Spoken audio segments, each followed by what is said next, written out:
for Nick Schultz and Mikko Koivu. But one of the funny stories that I wrote during my time at the Strib is that, and I used to always do it because I was one of the rare writers that knew that the threshold for getting your own room. So you used to always go to the guy on his milestone game. Are you excited? Yeah. And Schultz looks at me and goes, no. He goes, Mikko won't let me get my own room. He said that I'm not allowed. I have to continue to be his roommate.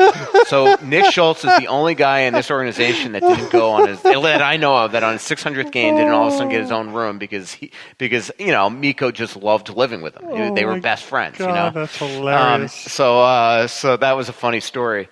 But yeah, that was the big thing. But just think of the cost of that. All of a sudden, you essentially double your rooms. And these rooms that these teams stay at, it's pretty crazy. But back in the day, they did pick their own roommates for the most part. I think a lot of times call-ups were suddenly put together. Goalies always got their own rooms. I should say that. Goalies, for as long as I've covered the league, as far as I know, get their own rooms. And the head coach and the GM get a suite. Everybody else get normal-sized rooms. I remember when I was covering the Twins. I've been a columnist for a long time now, but I was a beat writer for a long time, and I prided myself on doing what you do, which is finding out all kinds of stuff they didn't want you to know. I still remember there were a couple of pitchers for the Twins, good friends, and they roomed together because back then baseball players shared rooms. Now they all get their own room. And the married guy couldn't stand it because the single guy, the good-looking single pitcher, was always bringing women back to the room, and the married guy never got any sleep at all. So that's the way things work behind the scenes. There are some funny roommate stories that I've written about, and many that I can't. Yes, exactly. Live for hockey. Does Russo think Fenton will break the unwritten rules and do an offer sheet on Kapanen or Janssen, to take advantage of Toronto's cap situation? Kapanen or Janssen?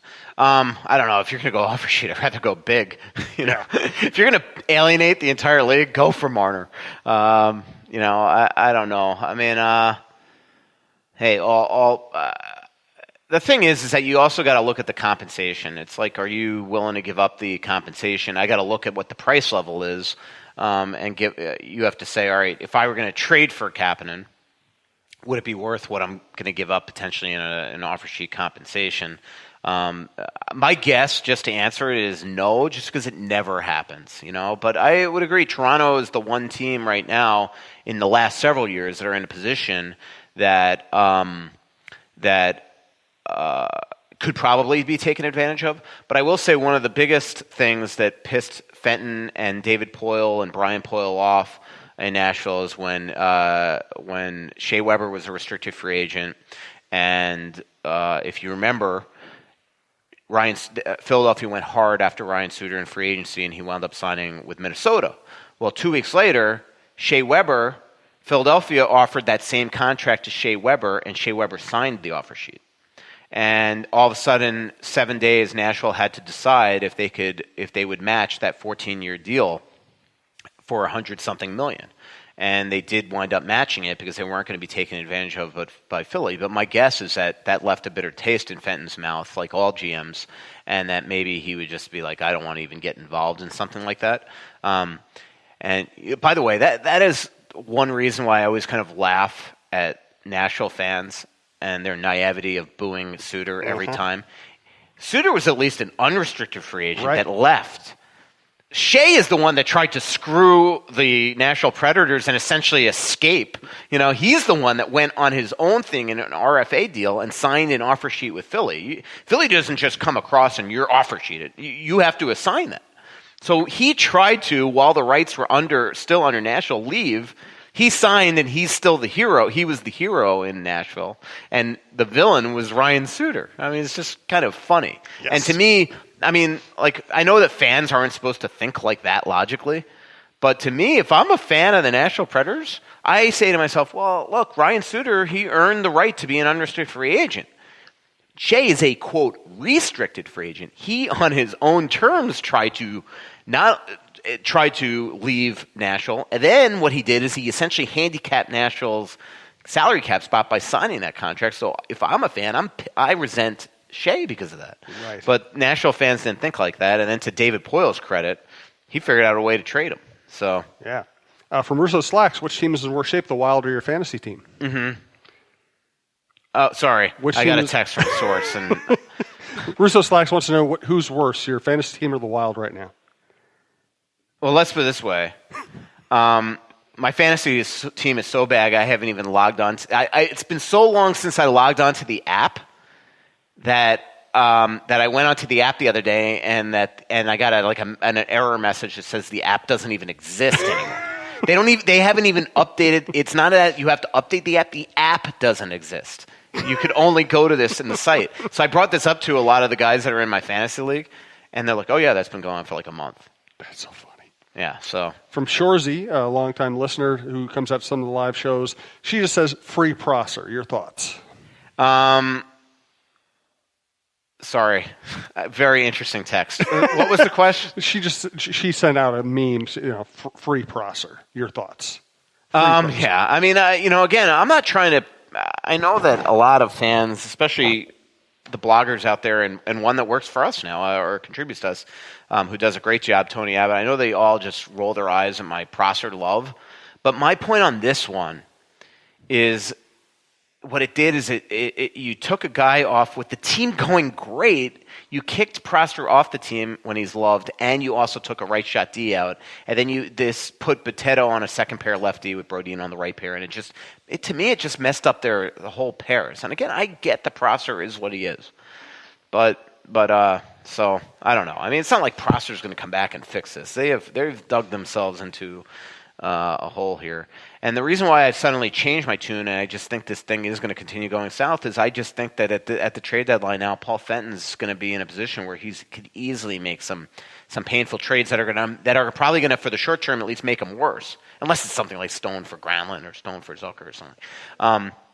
But do you understand what I mean? Like, I just think now you're going to have a GM that's going to start just not even care. Like, he's not going to think to himself, all right, we just lost Mikko. We can't trade Stahl. If somebody wants Stahl, he might trade Stahl. And obviously, if now you're without Stahl and Mikko, unless you're getting a top center back, I mean, this team's done. So that's my point. Is that I don't even know what my point is. We don't either anymore, but you made a good effort. Any other good Twitter questions? I'm having fun. I'm still going to block Luke, though. Let's do one. This has been a long show. Let's do one more Twitter question. That'll be our final thought. Once again, thanks to our producer, Brandon Morton. TalkNorthPodcast@gmail.com is where you reach us if you'd like to advertise with us. Follow us at TalkNorthPod on Twitter. Please download before you listen. Thanks again to Twill and the Dining Galleria, Delano's Pizza, Woodbury, and Minneapolis, FixologyRepair.com, Mall of America, and downtown in the Skyway, and Tony Hoaglund, your State Farm agent. Check them all out, and we do appreciate all the support. Last Twitter question from Eric Vigo. I was shocked by the Boudreau quote. There's some guys that are just a shell of the players that I've known for 2.5 years. Seems like a nuclear option to go public with that kind of talk. Your thoughts? Yeah, sometimes he just says it like it is. He tries at times not to say it like it is. Like, I don't want to put Bruce on the spot, but I was in almost hysterics with his Rask stuff yesterday. We'd like him to be better, but we'll know the real Victor Rask next year. Like, I almost fell off my chair. Like, that's why they made and I even as he was leaving the press scrum before the game, I put my hand on his shoulder. I'm like, that was gold on Rask. I mean, my God. He's like, yeah, he's trying to protect the player. He's trying to also protect his boss. He's trying to protect himself because he's not figured out a way to get this guy to work. So, but sometimes Bruce, after a game especially, you'll get the real thing, and he's right. I mean, he didn't have to say who he was talking about, but he was talking about Zucker, Granlund, and Stahl. I can promise you, those were the three. I don't know. I mean, Zucker's just, as I said, not to end this with the way that I started, but Zucker's been a total disappointed. I just can't get over watching Stahl right now, and he just looks like he's gotten old very quickly here. And let's be honest, one reason why Granlund's not the player that he is because these guys aren't putting the puck in the net. I mean, stats tell a lot of the story. And again, I'm sorry, but then stats don't tell the whole story. Like, you still have to watch the guy. And last night, Granlund was, I don't care the dipsy doodling and the great passes he made. Last night, it was aggravating. Watching him in the first and second period 3-4 times just not shoot pucks. There just comes a point where you have to look and say, can we win long-term with him? But if the answer is no, what do you do with him? Because he's still somebody that makes everybody else better in the long part. So if you lose him, it's a huge hole. And he is the guy that will, like Nino's, we all know Nino's streaky. Like Nino will go into his ruts, even playing with Aho. But Granlund will go wherever. And if you put Granlund, to get to Philip's point at the beginning of this season of podcast, to get to Philip's point, if you put Granlund on the like a line with Alex Ovechkin, Granlund will be a $9 million player. Let's be honest. So Granlund will be a guy that if they eventually part ways, will be somebody that for a long, long time, Wild fans will be like, just every time he scores, we're going to get the GIF and the tech, and it's like when Nino scores now every single minute. Like you get. I look at my Twitter feed and I'm like, Nino scored. Here's the video of Nino scoring, and we're going to get that with Granlund forever. I mean, because look, he from a skill point of view, he's the best the Wild have. But there also comes a point here where you just got to figure out, can you continue to win with him? And again, if he had 2-3 more years left of his contract, that's a different story. But they've got to make a long-term decision with him here in the next year. So yeah, or weeks or months. Sorry, Mary. Well, thank you for cutting open a vein today, Michael. Yeah. You got into all kinds of stuff. That was very entertaining. Thanks to everybody who listens. Check out TalkNorth.com for all of the shows, and we'll talk to you again next live show, February 18th, Monday night, Delano's Pizza at 6 o'clock. Come out and have a pizza with us. Pretty little city built on a hillside. Music in the bars and fire in the sky. We went to the beach and it was covered in ice. And I used to call it home. So much coming out, there's nothing going in. I know that you feel like you're never gonna win.